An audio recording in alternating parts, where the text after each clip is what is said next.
ஒரு பக்தி பாடலா அந்த மாதிரி தானா. இப்போ ஒன்றா ரெண்டா ஆசைகள் அது இருக்கு. அது வந்து ஒன்றா ரெண்டா ஆசைகள் எல்லாம் சொல்லவே ஓ நாள் போதுமா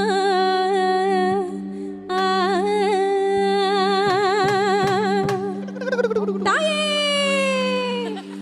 ஒன்றா ரெண்டா ஆசைகள் எல்லாம் எல்லாம் சொல்லவே ஒரு நாள் மட்டும் போதுமா? அதான் அதுக்கும் மேல வேணுமா?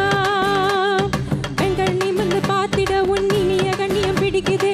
கண்களை நேர பார்த்துதான் நீ பேசும்